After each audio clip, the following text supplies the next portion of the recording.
Bueno, buenas tardes. Gracias por estar aquí.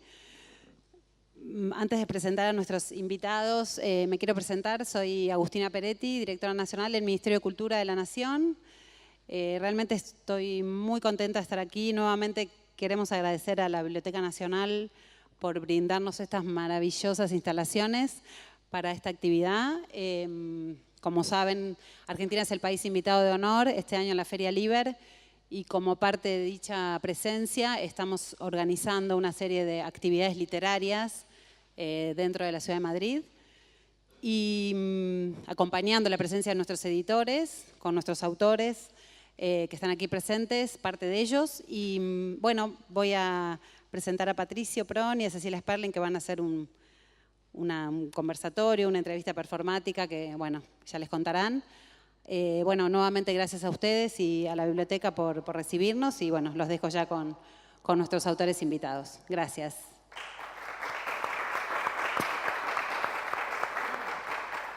Bueno, buenas noches. Bueno, muchas gracias Agustina Peretti y a la Biblioteca Nacional de España. Encantadísimos de hacer Confesionario, este ciclo que se propuso en Argentina trabajar sobre el yo. Entonces se llama Confesionario, historia de mi vida privada.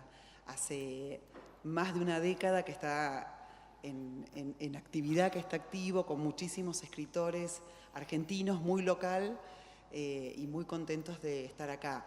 Confesionario publicó 2 libros, tuvo 2 temporadas de televisión y ahora tiene un programa actualmente en la radio UBA, que es la radio de la Universidad de Buenos Aires. Así que muy agradecida de estar con Confesionario, historia de mi vida privada aquí. Hola Patricio, lo primero... Hola nuevamente. Buenas noches. Lo primero que quería preguntarte era que, pensando en hacer esta entrevista, me acordé de una tarde de inauguración de Filba, que es ese festival de literatura de Buenos Aires, hace muchísimos años, capaz que una década, en el que de repente todos los escritores que veníamos de una experiencia en Estación Pringles, que es este experimento que hace Arturo Carrera con César Aira.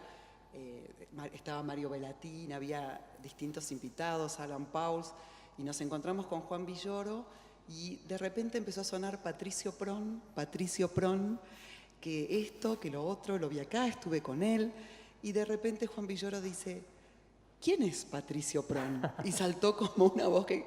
Entonces yo digo, bueno, pasada una década de ese momento, que me gustó la pregunta, ¿no? Como Who's That Girl? ¿Quién es ese chico? Quería preguntarte eso. ¿Quién es Patricio Pron? Es una magnífica pregunta que toma toda una vida responder, ¿verdad? En primer lugar, es alguien muy, muy agradecido de estar aquí en la Biblioteca Nacional. Es para mí una gran alegría estar en esta biblioteca de la que yo mismo soy un usuario frecuente. Agradezco muchísimo a las autoridades la oportunidad que nos han dado de conversar aquí públicamente con Cecilia. A su vez, les recuerdo que se me ha vencido el carnet de investigador, de manera que si tuviesen la gentileza de prepararme uno nuevo antes de que termine la actividad, estaría muy, muy agradecido. Las percepciones que se tienen acerca del trabajo de uno nunca se corresponden necesariamente con las percepciones que uno tiene acerca de su propio trabajo como escritor. Si tuviese que hacer el ejercicio al cual de manera insistente y cotidiana me niego al ejercicio, digo, de hacer balance y determinar qué es lo que ha sucedido con Patricio Pron en los últimos 10 años, diría desde mi perspectiva que lo que ha sucedido es una sucesión de azares, contingencias, pasos en falso, algunos aciertos menores, etcétera, etcétera. Esas cosas, sin embargo, desde una perspectiva algo más alejada, algo más distanciada, se convierten en lo que podríamos incluso denominar una carrera literaria. Sin embargo, son siempre, digo, una especie de suma de contingencias, de azares afortunados, es el resultado de la generosidad de los amigos. Y son también encuentros, encuentros como este, encuentros como ese encuentro algo azaroso con Juan Villoro, que después se convirtió, cuando finalmente nos conocimos, en la oportunidad de leernos y de conversar acerca de nuestro trabajo. Desde fuera, las cosas, sin embargo, siempre están mucho más claras y parecen mucho más consecuentes. Incluso una trayectoria como la mía, que está dividida entre 2 o 3 países y que a esta altura, digamos, ha incorporado referentes muy heterogéneos y en absoluto nacionales. En ese sentido, permíteme que diga también que es para mí una gran alegría formar parte de la delegación argentina que este año visita Liber. No porque crea en la posibilidad, en la necesidad incluso de que la literatura represente algo, mucho menos algo de la complejidad y la diversidad de un país como Argentina, pero sí porque yo sigo pensando en mí, a pesar de que llevo mucho tiempo fuera de Argentina, como un escritor argentino. Como un escritor argentino Bueno, que participa. esta tarde pasaba por Tipos Infames, la librería de Malasaña. Entonces, como estaba haciendo un poco de investigación para este encuentro, les pregunto, ¿Patricio Prón es un escritor argentino? Y ellos se miran y dicen, bueno, pero él está en Malasaña antes que nosotros, antes de que abramos esta librería. Es verdad, y antes estaba en Alemania, y antes estaba en otro lugar. ¿Cómo usas ese haber vivido en distintos lugares para el yo que... ¿Cómo se va armando ese yo en tus novelas? Bueno, posiblemente creo que hay... En algún momento relativamente reciente, hablaba de 3 actitudes diferentes ante la experiencia de escribir literatura fuera del lugar en el que has nacido. Estas 3 figuras que me interesaban porque creo que tenían o creo que tienen el carácter de magníficos ejemplos de esto de lo que estamos hablando son o fueron Juan José Saer, Copí, el escritor argentino que al igual que Saer vivió en Francia durante buena parte de su vida, pero a diferencia de Saer produjo su obra en francés, casi toda su obra en francés, y Roberto Bolaño, chileno que luego vivió en México y que luego vivió en Blanes, en Cataluña, y que, como solía decir, era considerado chileno por los mexicanos, mexicano por los chilenos y algo completamente incomprensible por los españoles. Los 3 presentan diferentes soluciones al problema de cómo escribir una literatura que crees que participa de la tradición nacional en la que surgiste, pero al mismo tiempo produciéndola fuera del territorio en el cual se produce esa literatura. El caso de Saer es muy concreto. Saer se dedicó a reconstruir, digámoslo así, un territorio que es muy específico, que se corresponde con el norte de la provincia argentina de Santa Fe, con un área que para quienes no sean argentinos, entre el público, se corresponde ya no siquiera con una ciudad, la ciudad de Santa Fe, sino más bien con la periferia de esa ciudad, con un barrio llamado Colastiné, que él reconstruyó casi obsesivamente. A continuación tenemos el caso de Copí, que se aparentemente desvinculó de la tradición literaria argentina, aunque estuvo haciendo algo muy singular, que es sainete argentino en francés. Y luego tenemos el caso de Bolaño, que es el de quien ha absorbido todas las influencias sin negar ninguna, adoptando no necesariamente una identidad, no aferrándose a ninguna identidad nacional, sino, digamos, sometiéndose a todas las influencias que se derivaban de los sitios en los que había vivido. Esa actitud vital, digamos, ese recorrido intelectual, es el que más me simpatiza, que me parece que es la mejor solución al problema de cómo continuar escribiendo, en mi caso específico, literatura argentina fuera de Argentina. Tengo la enorme ventaja como escritor argentino de que la literatura argentina, como sabes bien, fue producida en gran medida en el extranjero, por razones políticas o de otra índole. Nuestro poema nacional El texto que para algunos funda la literatura argentina, el Martín Fierro, fue de hecho escrito en el sur de Brasil durante el exilio de su autor por razones políticas. De manera que no me desagrada ser parte de esa subtradición de la tradición argentina, que es la de los escritores argentinos que viven por una razón o por otra fuera del país. Al mismo tiempo incorporando las influencias que se derivan de vivir en otros sitios. Sería contraproducente, entiendo yo, fingir que esa experiencia de vivir en varios países, de leer literaturas nacionales muy distintas, no ha tenido lugar. Por el contrario, lo ha tenido y ha sido transformador para mí, de la misma forma que es transformador, fueron transformadores textos muy importantes de la literatura argentina que me formaron como lector y como escritor. Patricio, ¿vos necesitas que el lector de alguno de tus libros sepa esto de tu biografía? Sepa que estuviste en Alemania, sepa que sos argentino, que ahora vivís acá. No, desde luego creo que lo ideal sería que los textos, todos ellos, incluidos los míos, fuesen leídos sin saber demasiado acerca del autor. Vivimos en una época que es muy reacia a la opacidad, vivimos una época de total transparencia en la que es muy fácil averiguar quién es un autor, excepto que este autor haya tenido la enorme inteligencia de utilizar un seudónimo, comenzar a escribir con un seudónimo, o tenga un nombre completamente ilegible. Laszlo Krasnojarski es posiblemente uno de los escritores más afortunados del mundo porque es muy difícil googlear su nombre. Pablo Cachadian, el magnífico escritor argentino, tiene la dificultad de que nadie sabe cómo se escribe Cachadian, de manera que es también relativamente dificultoso. Sin embargo, googlearlo. Patricio Prón es como casi una marca. Es casi una condena, sí. En una ocasión casi un logo. Sí.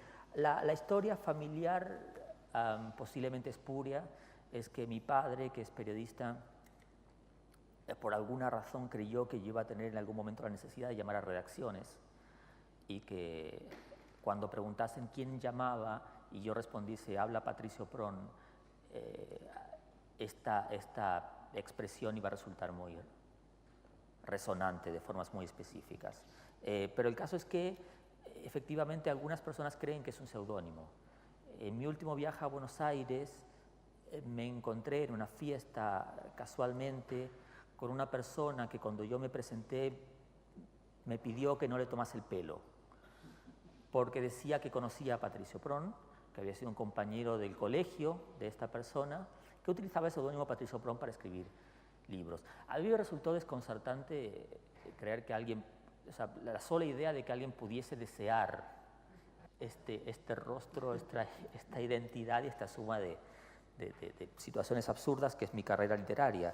Pero efectivamente, aparentemente había alguien que para tomarle el pelo a alguien había decidido hacerse pasar por mí. Ahora, el convencimiento de esa persona era tan grande que me prohibía a mí mismo exhibir el pasaporte o ponerla en antecedentes a esta persona. Le dije, efectivamente tienes razón, perdona. Quizás la idea de tu padre, de Patricio Prón, que sea una marca tan fuerte, le gustó y le sacó los derechos a esta persona. Habría que se la apropió.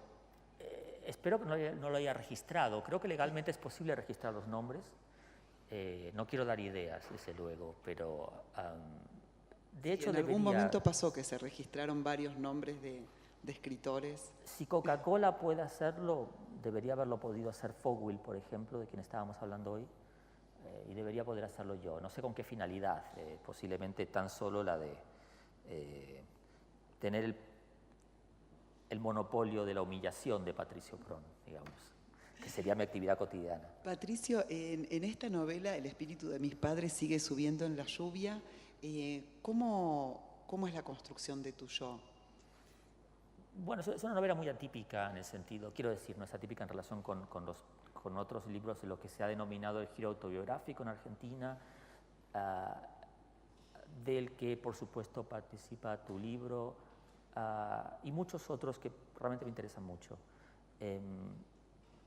Pero sin embargo sí es un libro atípico en lo que constituye, digámoslo así, de forma un poco pomposa mi obra, porque es un libro que no contiene ficción, o contiene muy poca ficción.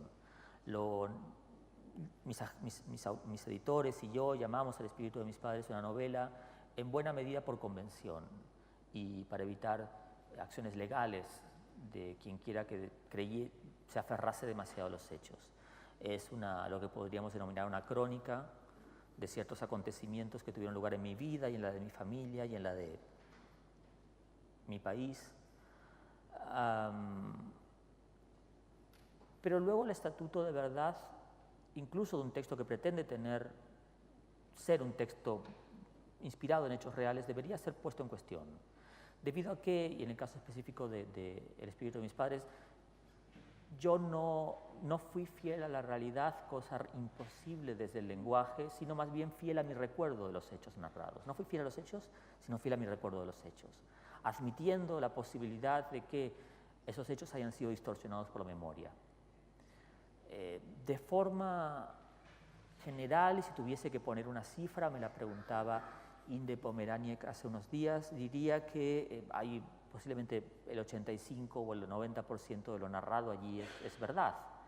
E incluso es una verdad documental, hay documentos que prueban que estas cosas narradas en el libro sucedieron realmente. Pero fue, en relación con lo que me preguntas, una experiencia muy desagradable. La de la publicación del libro.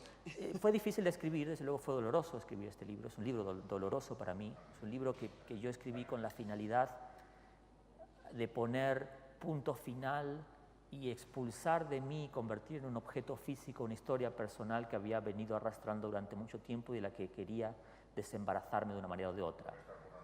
En mi ingenuidad no comprendí el hecho de que cada vez que este libro fuese traducido, por ejemplo, ahora próximamente sale en Brasil, cada vez que tuviese que confrontar a un periodista o a un lector iba a ser idealmente, y como efectivamente sucedió, interpelado acerca del espíritu de mis padres. Yo quería enterrar esta historia y sucedió que no solamente no lo había enterrado, sino que desafortunadamente algunos hechos políticos reavivaban el interés de esta pequeña historia de desapariciones. ¿Cómo es tu relación? ¿Cómo pensás el yo o tu individuo y la política, ¿no? Pensando también en tu última novela,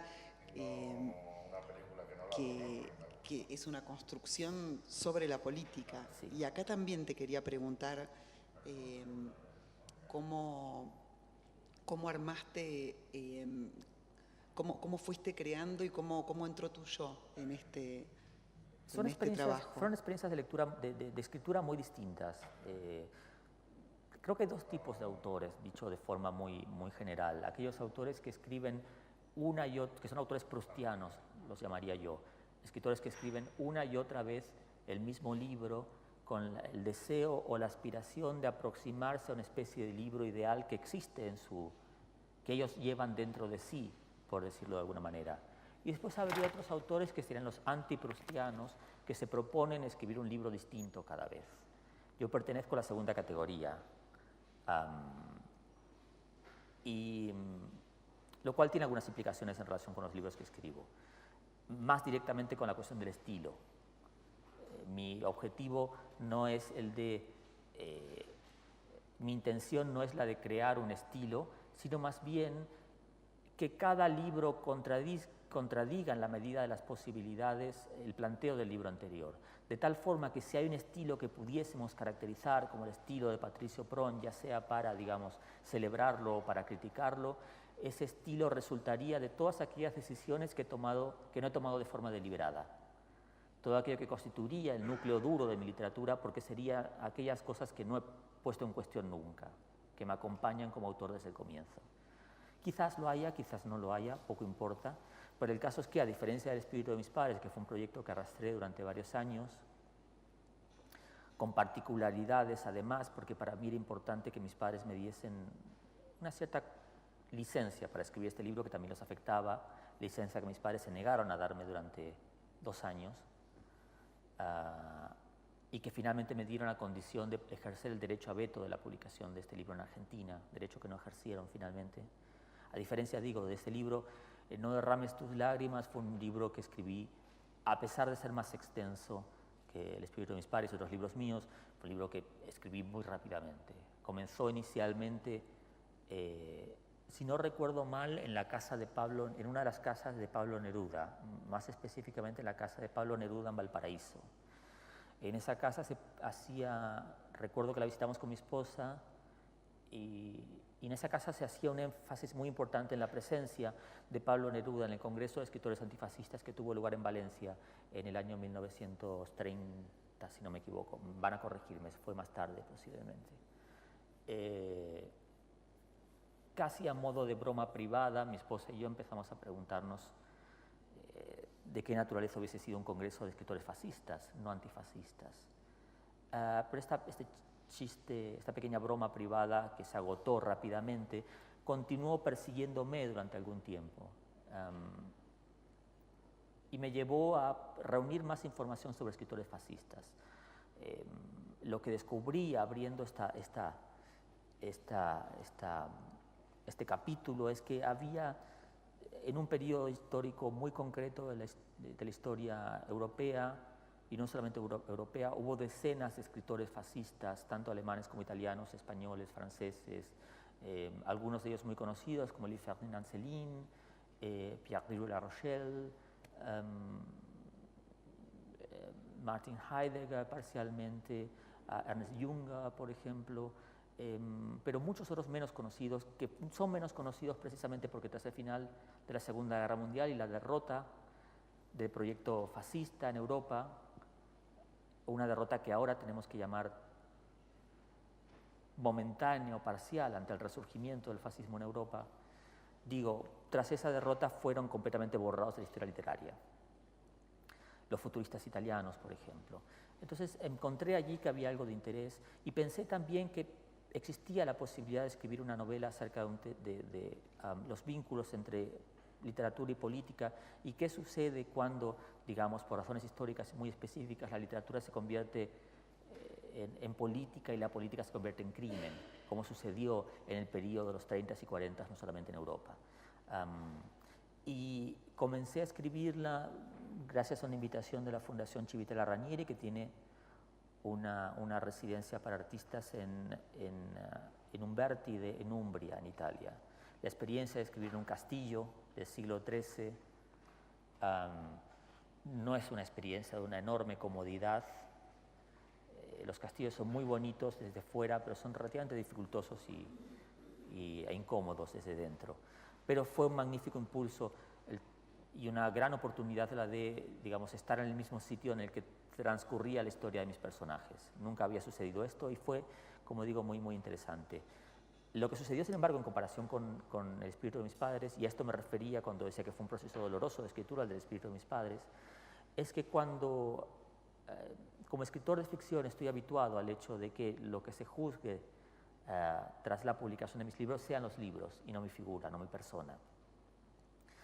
Precisamente lo que hizo la experiencia de la publicación del espíritu de mis padres, una experiencia incómoda para mí, fue que la escasa distancia que media entre el narrador del libro y quien yo soy, o aquello que se cuenta en el libro, mi propia vida, supuso que cada lectura del libro, positiva o negativa, poco importa, supusiese para mí de forma inconsciente y de forma indeseada un juicio a mi propia persona. En ese sentido, la experiencia de publicar un libro que podríamos denominar autobiográfico fue una ratificación de mi admiración por los escritores que pueden hacerlo sin pagar un alto precio por ello. ¿Encontraste una defensa, un método, un disfraz o una máscara para poder responder y llevar adelante ese periodo de recepción de esa novela autobiográfica? No, y quizás tengas tú que puedas recomendarme. Lo voy a pensar. Durante todo ese periodo me sentí completamente expuesto. Cada vez que se menciona el espíritu de mis padres, y por fortuna se menciona a menudo, ya sea en el ámbito de lo que se denomina ahora en Argentina la literatura de los hijos, o bien por qué, digamos, el libro es discutido en relación con el surgimiento de una nueva literatura política en Latinoamérica de características muy específicas. Cada vez que se menciona el libro digo, me siento relativamente incómodo. Quisiese poder ceder a un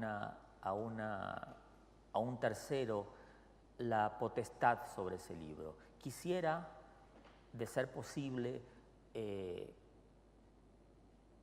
y de contar con los medios para ello, contratar a alguien que Creo que actuase Mario como Velatín Patricio mandó Pron. una vez a un doble, a un congreso. En mi última gira por España, que fue una locura de 20 ciudades en 15 días o algo por el estilo, pensé en la posibilidad de contratar a alguien, algún actor retirado eventualmente, que pudiese hacer de Patricio Pron. Idealmente hubiese sido una joven promesa de la televisión, que pudiese ocupar el papel, pero Me luego dijiste tendría que yo tenés que una tapa de escribirle. libro que hay alguien que hace de vos, Exacto, en una edición. Sí, en la edición francesa del libro, que la veremos aquí, del espíritu de mis padres, que se llama en francés L'esprit de mes pères, tiene una portada que no tiene en absoluto que ver con la novela. En la novela no hay una sola montaña, en la portada del libro, lo veréis a continuación, hay una montaña, y hay un joven increíblemente guapo que mira la lontananza así muy melancólicamente, y que supuestamente sería el autor. Cuando yo vi la portada, desafortunadamente ya muy tarde, decidí que no iba a regresar a Francia como autor profesional, debido a que sí. Los lectores habían creído que ese muchacho guapísimo era yo. Desde luego, todo lo que sucediese a continuación iba a ser una enorme decepción. Pero también porque este chico es modelo. Un día me mandó un correo, de hecho, encontró mi correo en mi página web, me mandó un correo a través de las chicas que llevan la página web para contarme que él había posado para la portada del libro. Esto fue algo que yo no supe cómo retribuir. Le agradecí naturalmente por el hecho de que se hubiese prestado para ello, y más allá de decirle que es un chico muy guapo, no se me ocurrió qué decirle. A ver si la conseguimos pillar. A ver si la tengo aquí, quizás pueda yo de forma autónoma desde aquí pincharla. ¿La tenéis? Vale, pues eso es. Este chico guapísimo me escribió para decirme en un momento que él había actuado o había posado, no sé cómo Patricio, se dice, ya que en la estás por portada. ahí, ¿no querés mostrarnos un encuentro con un escritor argentino que me contaste que fueron a visitar? ¿Verdad? Sí. Me contaste que visitaste la tumba de Borges. Sí, en esa mano. Esto fue una de estas grandes... bien, perfecto, gracias. Estas grandes casualidades. Alan Pauls... eso no es Alan Pauls, perdón. Esta foto no tenía que aparecer aquí. Pido disculpas. No es Alan Pauls, perdón. Alan Pauls y yo nos encontramos en un congreso. Descubrimos que estábamos en un mismo congreso de literatura en Ginebra, en Suiza. Fuimos a almorzar y Alan me propuso que fuésemos a ver la tumba de Borges. Yo nunca lo había pensado, nunca había mostrado mucho interés, francamente, en las tumbas de los escritores, pero Alan me convenció, de manera que posiblemente dos de los escritores más borgianos de la literatura argentina contemporánea nos encontramos ante la tumba de Borges, que la podéis ver aquí. Alan Pauls está explicando algo que no sabemos qué es. No, esto tampoco tenía que aparecer. Esto tampoco. Perdón, pido disculpas. Los escritores nos divertimos de formas muy particulares. Este no es Alan, por otra parte. Quiero dejarlo muy claro. Alan no sabe quién es el hombre araña. Lo dejo claro para que esto no se lo contéis, por favor. Y esto es quizás la foto más bonita de la... Perdón, ya está. Esta es la foto más bonita posiblemente de la experiencia, de la visita a la tumba Borges en Ginebra con Alan Pauls, porque lo que estamos mirando Alan Pauls y yo allí no es la tumba de Borges. Lo que estamos mirando es la tumba de una prostituta ginebrina aparentemente muy importante en los años 20 y 30 e incluso 40 en Ginebra. Esta mujer fue también artista y fue la prostituta favorita de la clase alta ginebrina durante varias décadas. Curiosamente, es la tumba que está junto a la de Borges, lo cual nos hizo pensar a Alan y a mí en el hecho de que posiblemente Borges nunca hubiese yacido tan cerca de una mujer estando en vida. Le ha tocado de forma póstuma.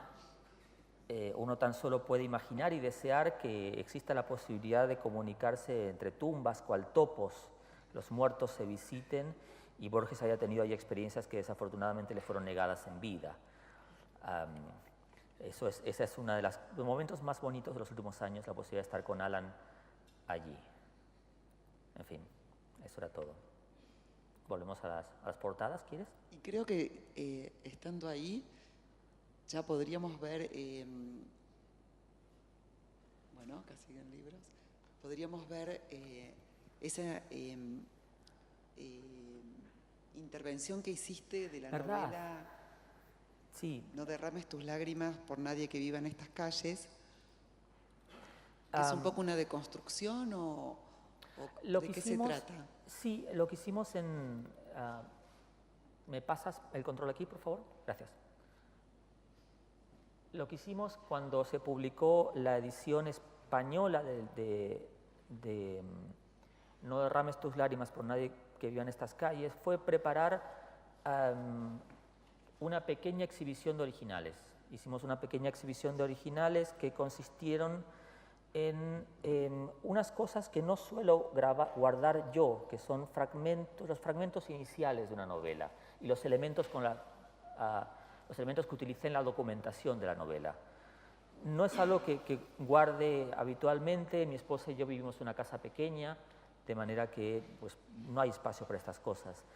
Pero acababa yo de leer un libro fascinante que os recomiendo a quienes no lo hayáis leído, que es Últimas noticias de la escritura, de Sergio Chekfek, posiblemente uno de los libros más inteligentes de los últimos años acerca de la pérdida de los originales, de los escritores, de la pérdida del carácter aurático de la literatura debido a la pérdida, a la desaparición de la práctica de escribir a mano. Y al hilo de ella pensé en la posibilidad de mostrar estas cosas que no había mostrado nunca antes. Elementos, como veis bien, para la documentación de los recorridos que hacen algunos de los personajes de la novela y las primeras páginas. Estas son las primeras páginas. Como veis, suelo escribir con ordenador y es muy... La primera versión es una versión por lo general bastante limpia. No suelo prácticamente corregir. De manera que las correcciones que aparecen ahí son las únicas que diferencian el original del libro publicado. Marcaste la hora de los hornos. Sí, tenía mucho interés en ver algunas películas de época y ver algunos documentos, porque si bien la novela transcurre en Italia, desde luego es una novela acerca de los vínculos entre literatura y política también en Argentina. Como ves, esa es una lista de películas que abordan el periodo histórico de la década de los 70. Hay que chequear Pasolini, ver el filme Wenn wir nicht, wer denn, un filme alemán de 2011, el manual Roquet, que era el manual de Montoneros. Tenía que preguntarle a varias personas que conozco acerca de ello y ver naturalmente la hora de los hornos, que la había visto hace muchos años. ¿Fue y quería cumplida verla la de nuevo. lista? ¿Perdona? La lista, check, ¿la cumpliste? Sí. Algunas cosas las había visto ya, naturalmente, pero otras cosas no. Aquí tenemos otras páginas. Como veis, es siempre un original bastante limpio. Las correcciones son a veces no necesariamente contingentes, pero incorporé, allí podéis ver que la cita es posterior, la cita de Marinetti que preside la sección es posterior. Nosotros, ¿qué dice? Tenés unos signos así como... Esos los aprendí de los correctores de la editorial. Son los que corrigen mis libros y me enseñaron estos que son una especie de taquigrafía con la que se entienden entre ellos y a veces eventualmente con los autores. Creo que la cita de Marinetti es, que no la puedo leer ahí, mi letra no es magnífica, todo lo contrario.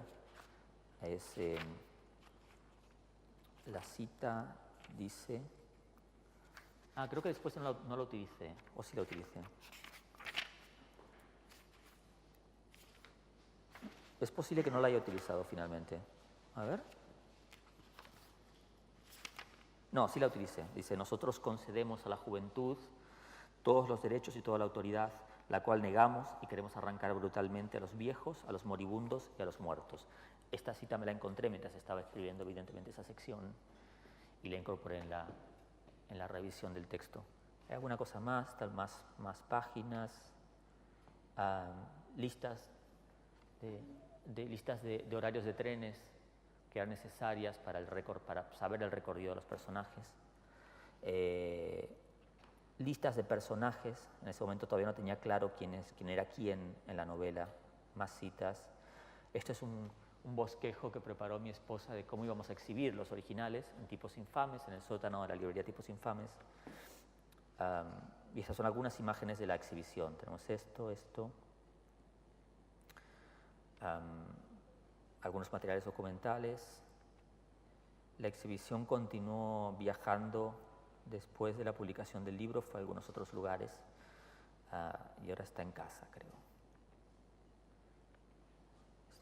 Así es como fue exhibida. ¿Qué es lo que te interesaba del fascismo y de esos escritores fascistas? ¿Cuál era el punto que te tenía más atrapado ahí? Hay muchas cosas muy interesantes en relación con los escritores fascistas. Una de ellas, desde luego, es que los escritores futuristas fueron la primera vanguardia. Esto fue la primera que se preguntó acerca de los vínculos entre literatura y política durante el siglo XX. En segundo lugar, los escritores fascistas fueron los miembros de la vanguardia que más cerca estuvo de convertirse en algo parecido a una estética de Estado. Su vinculación con el fascismo llevó a que el fascismo italiano emplease muchos, recurriese a la estética fascista para determinados edificios, para determinado tipo de literatura. Son una práctica artística o un movimiento artístico que tuvo una relación muy estrecha con la tecnología y fueron además increíblemente divertidos. Es posiblemente el único movimiento vanguardista que tuvo entre sus filas un payaso de forma oficial. Ese payaso no es el más gracioso de los futuristas, que a menudo tropezaban y hacían cosas deliberadamente ridículas para salir del lugar de seriedad que en algunos momentos te pone la literatura. Me interesaba eso, me interesaba también el hecho de que no aprendimos la lección que de haber aprendido la lección de los futuristas en relación al hecho de que, digamos, la vinculación entre arte y política generalmente va en detrimento del arte y en ocasiones también en forma trágica. Si hubiésemos aprendido esa lección, no hubiese habido el Gulag en la Unión Soviética, no hubiésemos tenido el caso Padilla en Cuba, por ejemplo. Hay una historia de relaciones entre literatura y política o entre arte y política que se inicia en el siglo XX con los futuristas y que parece consistir en el gesto de tropezar una y otra vez con la misma piedra. Me gustaba ese carácter anticipado de los futuristas, el carácter ejemplar de su experiencia, que fue trágica, y la forma en que hemos desoído esa experiencia una y otra vez. Pensaba también, y quizás haya tenido razón, no lo sé, pensaba, que de haber empleado yo, por decirlo así, escritores antifascistas, las simpatías de los lectores hubiesen sido mayores, o hubiese sido más fácil generar lo que un escritor necesita, que es básicamente la aceptación o la empatía por parte de sus lectores de la naturaleza de sus personajes. Si en cambio yo adoptaba personajes que se encontraban en las antípodas de lo que yo pienso, y posiblemente en las antípodas de lo que piensan mis lectores, el esfuerzo literario va a ser más importante. El desafío va a ser más importante para mí y quizás también la recompensa. En ese sentido, para mí fue muy interesante ponerme al menos parcialmente en la mente de un puñado de escritores fascistas y tratar de comprender en qué creían y por qué creían en lo que creían. Pensando también en la continuidad que se produce en la novela entre los escritores fascistas y una segunda generación que adopta una actitud política completamente contraria, un miembro de las Brigate Rosse, de las Brigadas Rojas italianas, el cual a su vez también tiene un hijo que se ocupa en Milán en su momento, todos ellos preguntándose lo mismo, que es básicamente qué hacer. ¿Qué hacer cuando los hechos políticos nos constriñen a tomar una decisión? Y cómo esa decisión, al margen de que haya sido distinta de generación en generación, se basa en una serie de valores comunes que creo que deben ser preservados. Esa es un poco la idea. Bien. Patricio, ¿cuándo llegaste a Alemania y cómo? Intenté llegar caminando desde Argentina, se volvió enormemente complicado, habiendo pasado Mar del Plata ya era muy dificultoso. Y aparte, ibas en otra dirección. Exacto, además iba para abajo. Me fui a Alemania, si no recuerdo mal, en marzo de 2000. Y me fui a trabajar como corresponsal en Europa de los periódicos para los que trabajaba.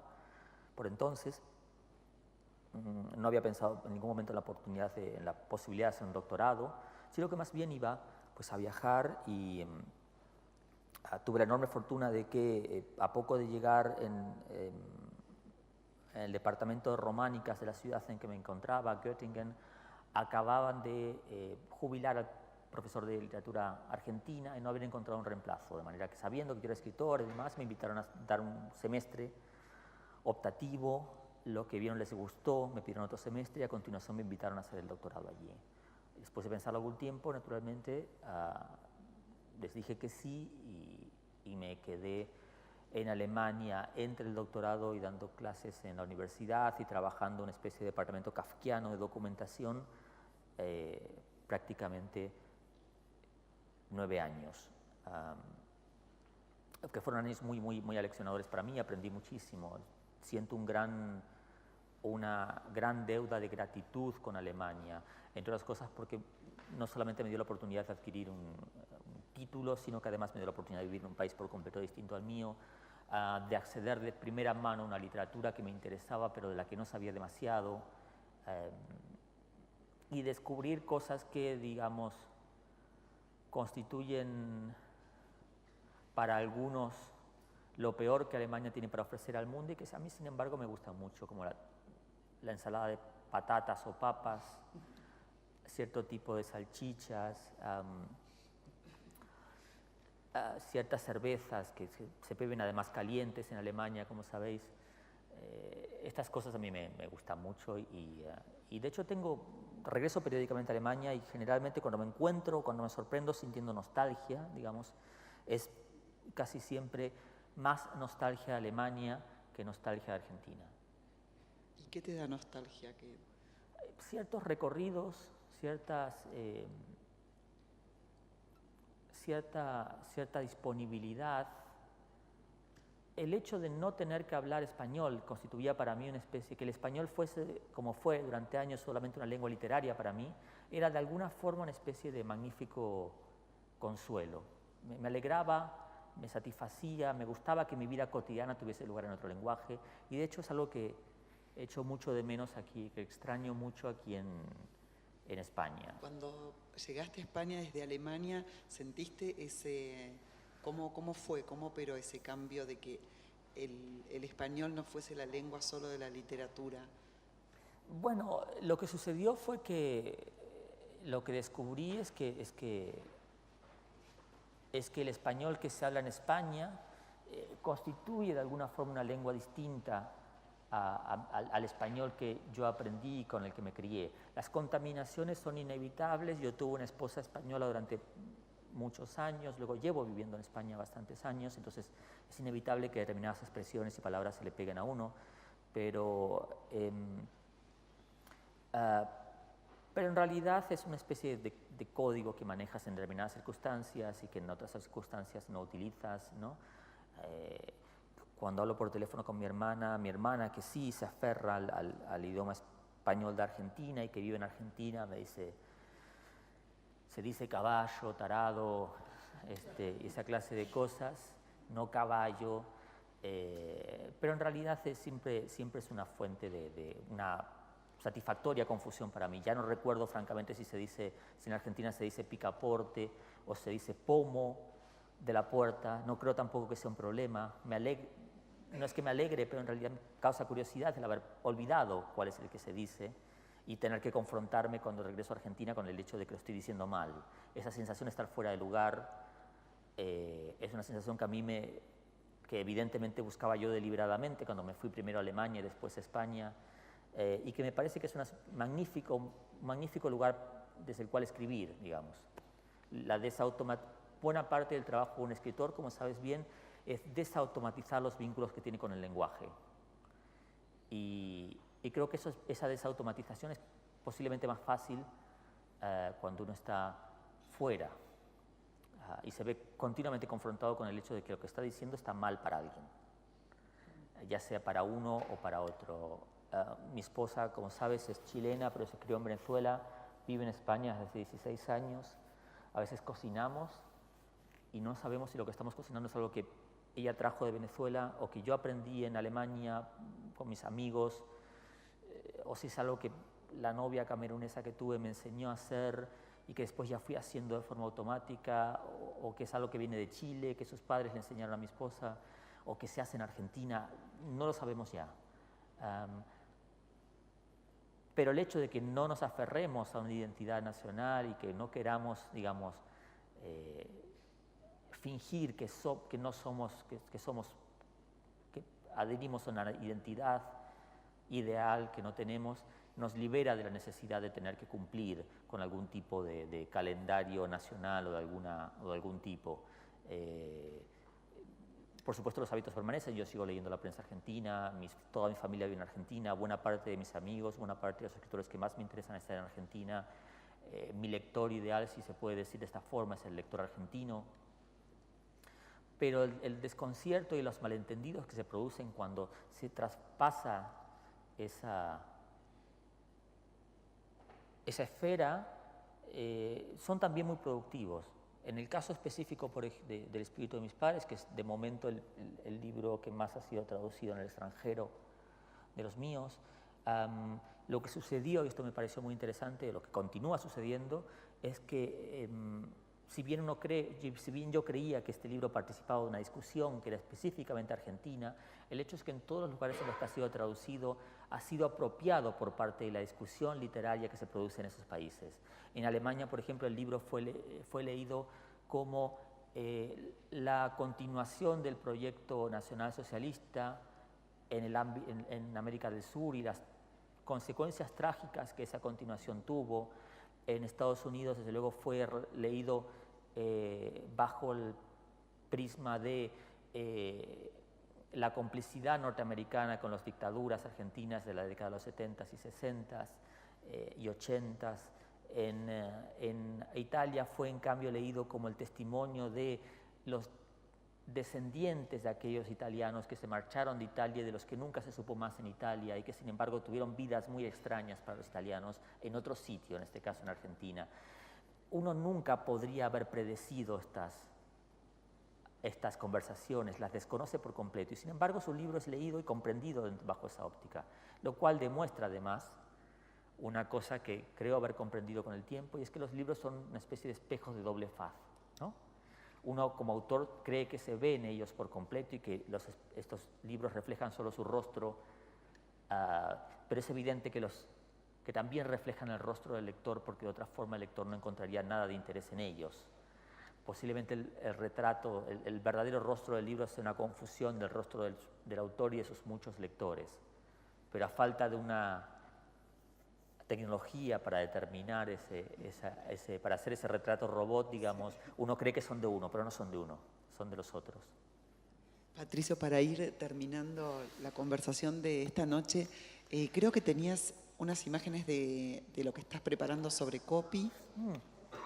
Sí, hicimos, preparé una exhibición sobre la obra gráfica de Coppi, o Copí, el escritor argentino, que estuvo en la Virreina de Barcelona, en el Centro de las Artes del Ayuntamiento de Barcelona, los últimos meses, y que idealmente llegará a Buenos Aires en un momento u otro, como parte de las actividades.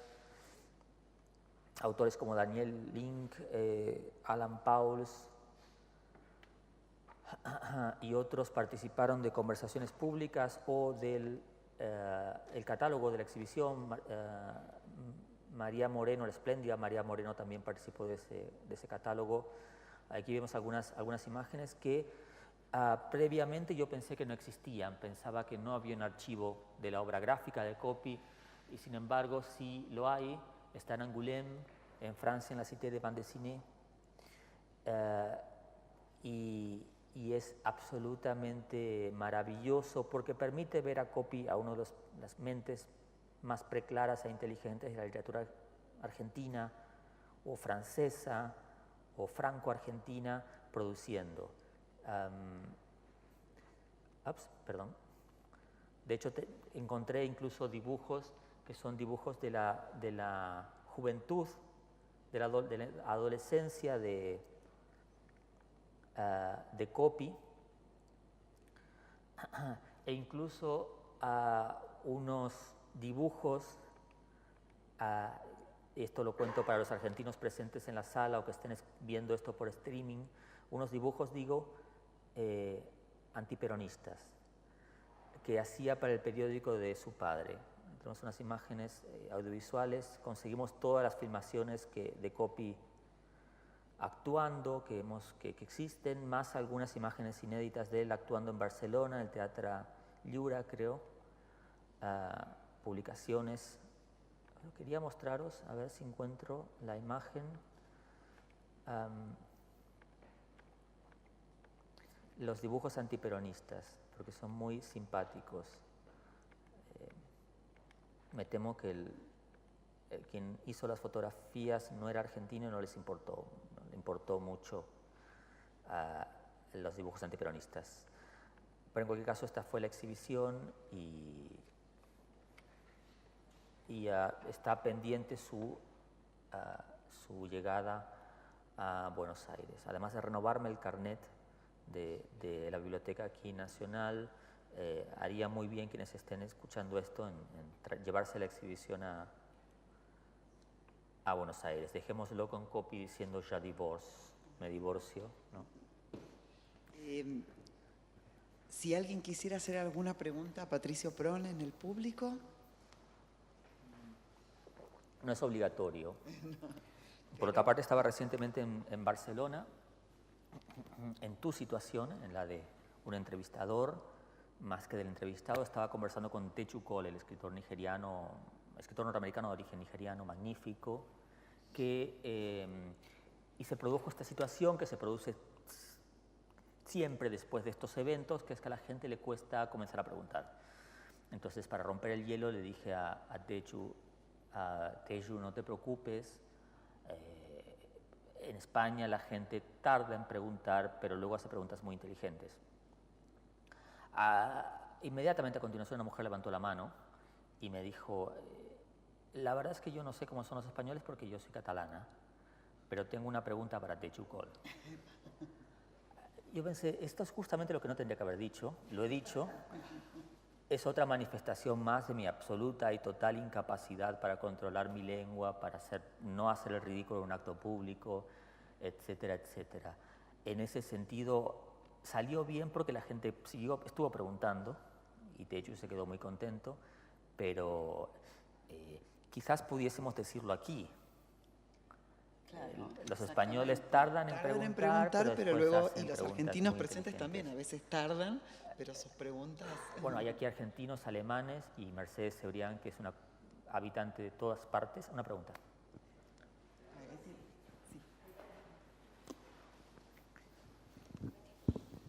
Yo voy a preguntar rápido y una pregunta tonta para contrastar con los españoles. Es que he estado como estaba en bucle todas las cubiertas, me he estado fijando y pienso, la francesa, ¿con qué derecho cortan el título cuando algo de tus títulos son siempre como marca de fábrica largos? ¿Qué pasa ahí? ¿Cómo se gestionó eso? ¿Lo consentiste? Y luego la italiana, una vez padre está en singular y en otra en plural. Sí. ¿Qué ocurrió ahí? Sí. Todos creemos que hay alguien pensando estas cosas. Creemos que el negocio editorial está presidido por una cierta racionalidad, que en la medida en que nos aproximamos voluntaria o involuntariamente al negocio editorial, en mayor o menor medida descubrimos que esa lógica no existe. Lo que pasó con El espíritu de mis padres en Francia es que Flammarion, la editorial que publicó el libro, gracias, estaba siendo comprada, no era deliberado, estaba siendo comprada por Gallimard en ese momento, de tal forma que evidentemente todo el personal de Flammarion estaba preocupado, más que por las portadas o los títulos, por mantener su puesto de trabajo. De tal forma que se olvidaron de avisarme que iban a poner esta portada, se olvidaron de avisarme que iban a cambiar el título, etcétera, etcétera. Fue una mala experiencia que nos hizo romper con Flammarion, que ya no es mi editor en Francia. Y lo que pasó después con el título en otros idiomas es que El espíritu de mis padres sigue subiendo en la lluvia, es un verso de Dylan Thomas. Es My Father's Ghost is Climbing in the Rain. Ese fue el título que se utilizó en inglés, tanto en la edición británica como en la edición americana, porque pues, es el título del verso que aparentemente es muy conocido en el ámbito anglosajón. Pero ese verso ha sido traducido de formas distintas en otros idiomas, también en italiano. Y en italiano, por supuesto, pues la traducción es bastante libre. Vamos a pincharlo aquí. ¿Me pones aquí, por favor? Déjame que me fije. La traducción en italiano fue aquí. Lo spirito di mio padre si innalza nella pioggia. Es el espíritu de mi padre. Para ser completamente fieles al título en español, tendría que haberse llamado lo spirito di mio padre e della mia mamma o della mia madre si innalza nella pioggia, o si innalzano nella pioggia si fuese un plural. Pero aparentemente a los editores no les gustaba, porque además esta es la traducción oficial, por decirlo así, de ese verso de Dylan Thomas. Algo similar sucedió, si no recuerdo mal, con la edición alemana, con una de las ediciones alemanas aquí. Der Geist meiner Väter steigt aus dem Regen auf. Los germanoparlantes en la sala, veo varios, sabéis que no es exactamente el título en español. A mi traductor, Christian Hansen, y a mí no nos gustaba tampoco este auf final, que nos sonaba auflauf o algo por el estilo. Chistes alemanes que no se pueden decir en español. Pero en este caso se impusieron los editores de Rowohlt, que son magníficos, que tenían sus argumentos a favor de este título. A su vez también Feta es padres en plural, lo cual es un poco desconcertante. El espíritu de los dos padres del narrador y no del padre y de la madre. Si fuesen el padre y la madre serían Eltern. Der Geist meiner Eltern steigt aus dem Regen auf. Pero sería un poco raro, creo yo. No sé qué piensan mis amigos alemanes aquí, germanoparlantes, yo sé que no les parece tan raro. La dimensión, la pérdida de la dimensión femenina en el título, debido a razones gramaticales en algunos países, fue para mí una fuente de conflicto, porque una de las cosas a las que apunta El espíritu de mis padres es dar cuenta, a diferencia de muchos libros sobre la experiencia de las organizaciones políticas en América Latina, en particular en Argentina durante ese periodo, es dar cuenta del hecho de que no fue una experiencia exclusivamente masculina, a pesar de que, desde luego, lo que en Argentina denominamos los jetones Los tipos más connotados con esta experiencia son en su mayoría hombres, excepto el caso posiblemente de Norma Rostito.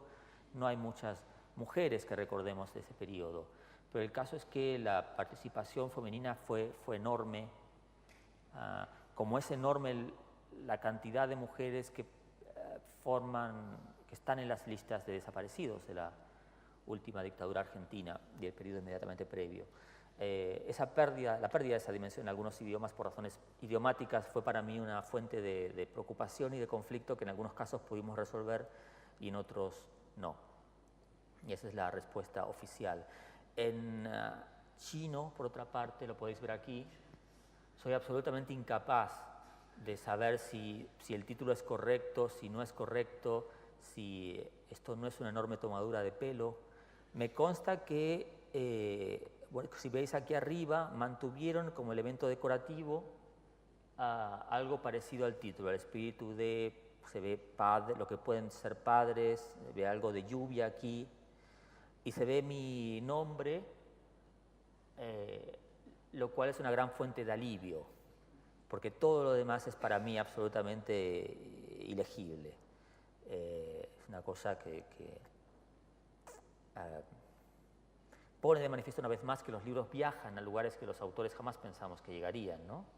A veces nos llevan con ellos. Sin embargo, yo nunca he estado en China de momento, así que nos quedamos con eso. ¿Hay alguna pregunta más?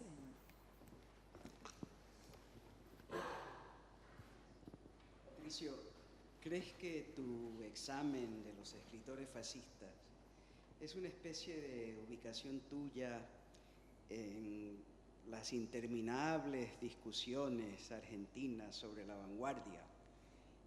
Los escritores y críticos que, bueno, que la vanguardia,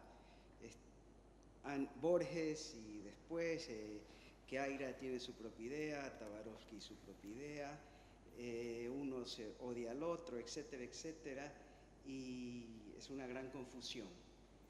Sí, bueno, los argentinos tenemos la fortuna de que nuestros escritores canónicos son escritores que fueron vanguardistas y que además pensaron la vanguardia. Esto nos pone en una situación bastante heteróclita o atípica en relación con otras literaturas nacionales cuyos autores no fueron necesariamente vanguardistas, sus autores más populares o más canónicos. A su vez, yo fui muy influido y crecí en el ambiente cultural y literario de Argentina en la década de los 90, que estaba presidida, y en algún sentido la literatura argentina todavía lo está, por las figuras antinómicas de César Aira y de Ricardo Piglia, dos autores que pensaron la vanguardia también y que fueron vanguardistas de formas muy distintas. En ese sentido, es de alguna forma inevitable para mí, como autor argentino, pensar también la vanguardia y procurar hacerlo de una forma autónoma que no sea subsidiaria o parasitaria de la forma en que lo pensaron los grandes escritores argentinos de mi tradición. Posiblemente para un escritor argentino resulte más necesario o más natural el enfrentarse al fantasma de la vanguardia que a un escritor español, por ejemplo, o a un escritor de otra tradición. Para mí era natural enfrentarme a estas figuras porque fui formado en una tradición que es la de la literatura argentina, que es una tradición formalista que apunta, como las vanguardias históricas, a la renovación de las formas literarias. En ese sentido también hay en No derrames sus lágrimas un intento de pensar una novela poliédrica que no se reduzca a las formas más tradicionales de plantear la novela. Y Coppi, que es vanguardista a su manera, digamos, exacto. ¿Sería una influencia en ti? Quizás no una influencia directa. Cuando yo descubrí a Coppi, que fue como muchos argentinos en torno al año 2001, 2002, después descubrimos que César Aira había hablado de Coppi en un libro absolutamente magnífico que se titula Coppi, y que lo había hecho 15 años antes, pero en cualquier caso, cuando nosotros descubrimos a Coppi, cuando yo descubrí a Coppi, posiblemente ya no estuviese en condiciones de ser influido por la obra de Coppi, excepto en lo que hace a una libertad formal que los escritores argentinos no siempre nos otorgamos. La libertad formal de Coppi, su libertad temática, su movimiento incesante hacia adelante, en detrimento en ocasiones del sentido de lo que está narrando, que es posiblemente también aquello que Aira adoptó de Coppi, es algo que a mí me liberó de cierta presión que creo que podía un escritor argentino de mi generación sentir en ese momento. Coppi nos hace como lectores y como autores mucho más libres. Posiblemente eso sea lo que haga Aira con otros autores más jóvenes que yo. Pero el caso es que efectivamente tenemos escritores vanguardistas y es un poco inevitable pensar en ellos y pensar en cómo retomar cierta política de la vanguardia de una forma que no sea, como digo, subsidiaria o parasitaria de las figuras a esta altura tutelares de Piglia, de Borges, de Aira o de Saer, que es posiblemente, o de Di Benedetto, que sería la tercera pata del canon argentino, que es siempre la pata más endeble. Siempre sabemos los argentinos que hay 3 autores argentinos importantes y nos ponemos de acuerdo en 2. El tercero constituye una fuente incesante de discusión. Eventualmente ese lugar ha sido ocupado históricamente por Walsh, en ocasiones por Puig. A veces irrumpía en ese lugar la figura de Bioy Casares. Lectores más atentos a una paridad de géneros proponían para ese tercer lugar la figura de, por ejemplo, Sara Gallardo o Silvina Ocampo, o de otras escritoras, que las hay magníficas en la tradición literaria argentina. Pero el caso es que, digamos, como quiera que se conforme el canon, siempre hay 3, o por lo menos 2 de 3 que son muy, muy raros. ¿Y no te sorprende que todos son argentinos? Bueno, estamos hablando del canon nacional. Sí, quizás no habríamos hablado aquí de las influencias mías que no son argentinas, pero eso siempre es una especie de diálogo de sordos. Sí. En el sentido de que podría mencionar algunos autores que han sido muy importantes para mí, que ni siquiera han sido traducidos al español. Es una gran pena que no sea así. Y hay un límite a la comunicación que se relaciona con las políticas editoriales, que no vamos a juzgar aquí, pero que desde luego, digamos, son decisivas para mí como lector. Sería muy difícil imaginarme a mí mismo como autor o como lector de no haber leído a determinados autores. También autores que no aparecen a menudo en la discusión literaria argentina. Yo recuerdo lo importante que fue para mí descubrir los libros de Amalia Jamilis, por ejemplo. Es una autora argentina que murió relativamente joven y que para mí era magnífica y que posiblemente no sea siquiera recordada en Argentina en este momento. O la obra tanto crítica como de ficción de Elvio Gandolfo, que fue lo más cercano que yo he tenido a un maestro, y que ahora tiene un reconocimiento mayor en Argentina del que tenía por entonces cuando yo me marché, pero que fuera de Argentina es prácticamente un desconocido. Pensaba también el hecho, por ejemplo, de que Puig es un autor del que se habla muy poco en Argentina en este momento. Son oleadas, ¿no? Hay oleadas de Puig, de Cortázar, sí. Y bueno, o una olvidada como Sara Gallardo vuelve y resulta ser increíble. Sí.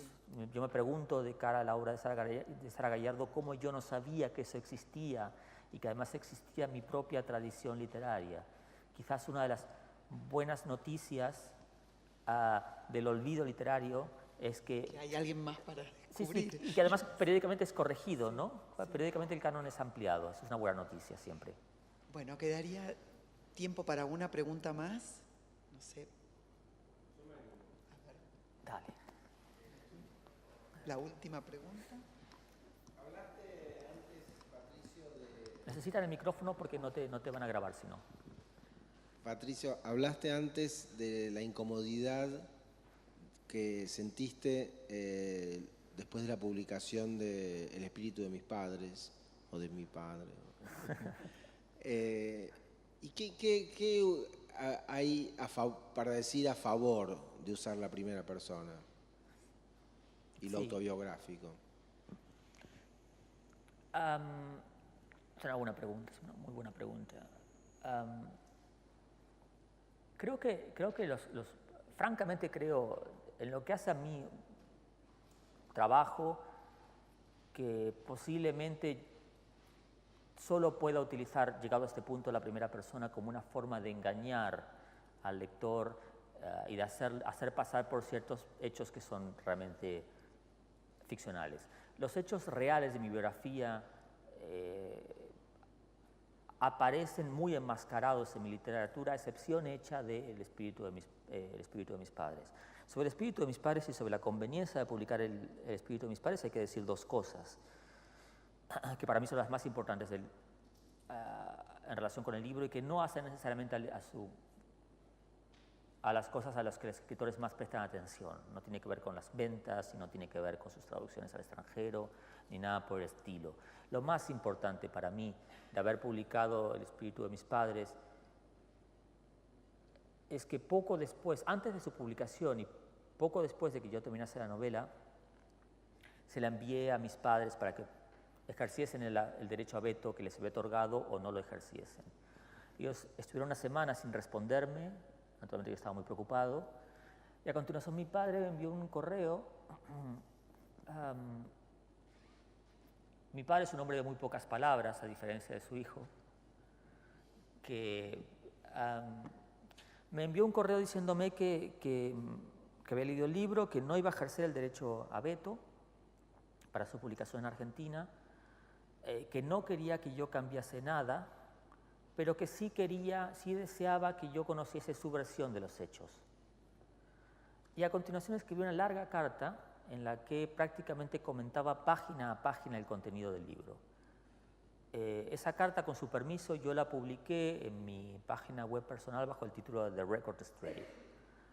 Y es para mí uno de los hechos más maravillosos que tuvieron lugar en relación con la publicación del libro o con la escritura del libro, debido a que posiblemente una de las tragedias más importantes de la historia argentina reciente es la interrupción de la transmisión o la comunicación de la experiencia política de una generación, de la generación de mis padres a la mía propia.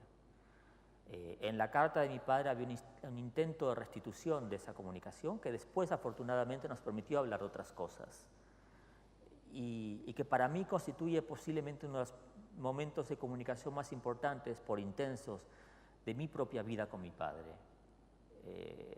El hecho de haber podido tener esa comunicación y haberla tenido mientras mi padre vivía y vive, no tras su muerte, es para mí muy conmovedor y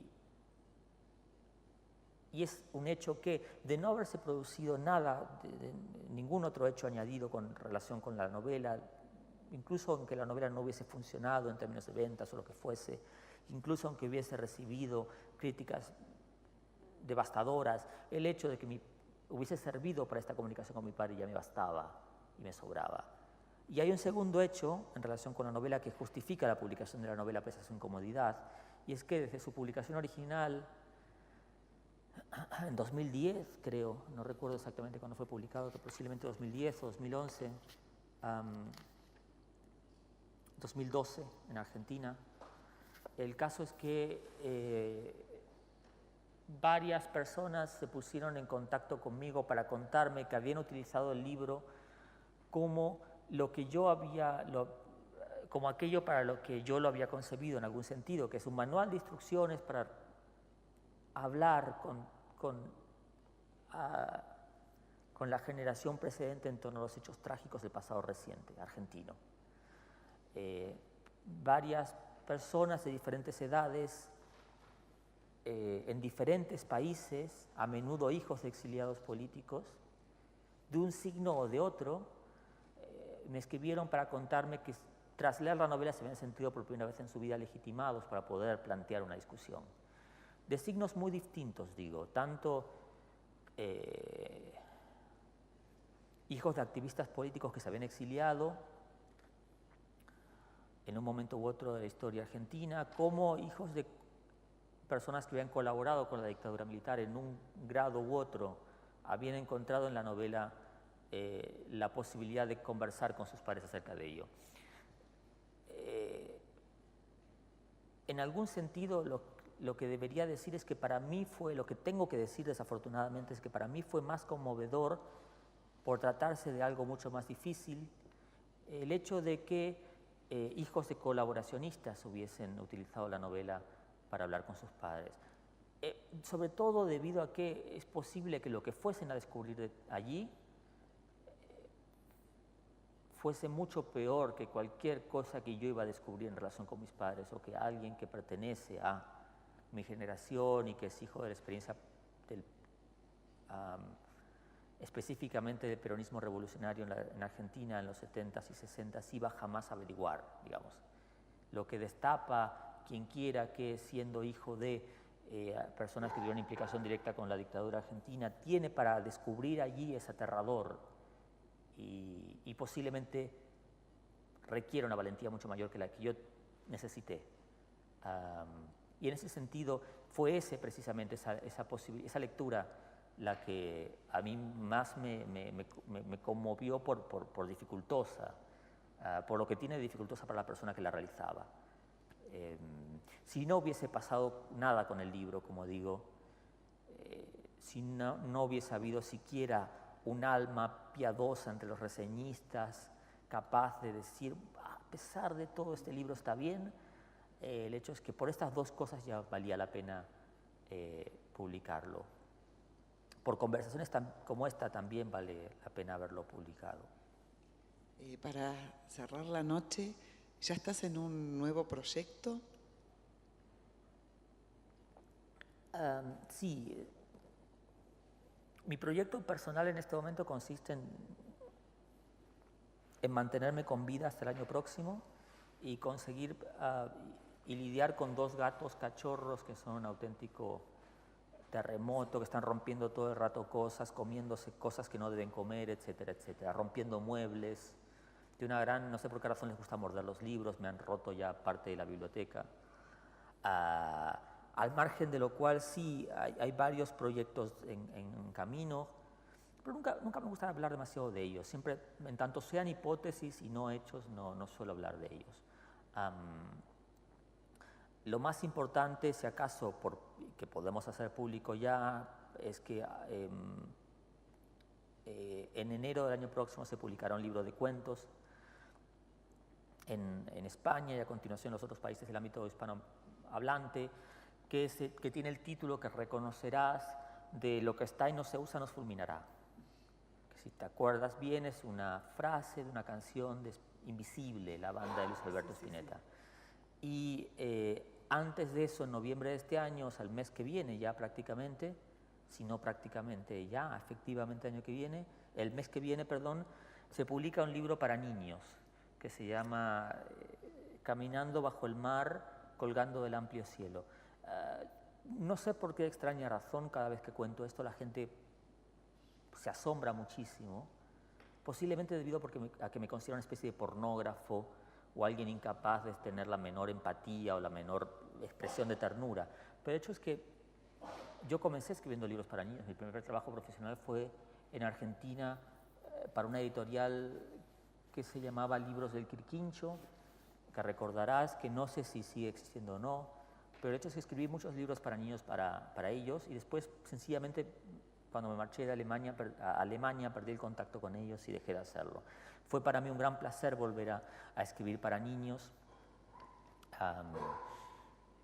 y creo que es algo que volveré a hacer y que uno debería hacer cada cierto tiempo para, digamos, como escritor, desprenderse de ciertos automatismos a los que uno podría llegar a caer sencillamente porque son cosas que a uno le han Lo que gustado. está y no se usa nos fulminará es una frase muy enigmática y misteriosa. ¿Cómo baja ahí a los cuentos? Bueno, en primer lugar, la frase tiene un sentido lato y completamente directo. El volumen reúne unos cuentos que yo tenía y que no estaba usando. Hay en relación con ellos una especie de instrucción que yo me daba a mí mismo. Lo que está y no se usa nos fulminará. De manera que tenemos que usar esto que está aquí y que no hemos usado previamente, que son estos cuentos. Luego sucedió, cuando armé el libro, una cosa que me sucede todas las veces que preparo un libro, que es que Yo creo durante un periodo haber estado escribiendo cuentos sobre temas muy diversos y cuando los reúno, comprendo que he estado escribiendo siempre durante un periodo determinado he estado escribiendo sobre unos temas que yo no sabía que me preocupaban, que constituían una obsesión para mí. Con este libro, lo que sucede es que descubrí que en el transcurso de aproximadamente 1 año y medio o 2 años, que son los que median entre la publicación del último libro de cuentos y el momento presente, yo había estado curiosamente pensando en las segundas oportunidades. Los personajes del libro son personajes que se ven confrontados ante la necesidad o el deseo de recuperar algo del pasado, o a menudo volver sobre ese pasado, sobre esa memoria que constituye lo que no están usando, para evitar ser fulminados por el recuerdo o por la memoria. Algunos intentan recrear determinados hechos del pasado, algunos intentan alejarse definitivamente de esos hechos. Todos están confrontados con el hecho de que hay algo en sus vidas que de no usar de una forma o de otra los condenará. Y es sorprendente para mí mismo al haberme descubierto pensando en esto. No sé realmente si tiene que ver con haber alcanzado ese momento tan dificultoso en la vida de un escritor en que uno deja de ser una joven promesa para convertirse en una triste realidad. O no sé si se debe al hecho de que yo he tenido prácticamente 3 vidas como escritor ya, una vida en Argentina, una vida en Alemania, una vida en España que de alguna forma se ha cerrado con No derrames tus lágrimas, que cerraba un ciclo en algún sentido. No sé a qué se debe, pero el hecho es que había estado pensando sin saberlo en torno a estas cuestiones y he podido usarlas, porque de otra manera me hubiesen fulminado, como dice Spinetta. Muy bien. Muchísimas gracias, Patricio Pron. Gracias a la Biblioteca Nacional de España y al Ministerio de Cultura Argentina. Hasta acá llegamos con Confesionario. Gracias por venir. Gracias, Cecilia. Gracias.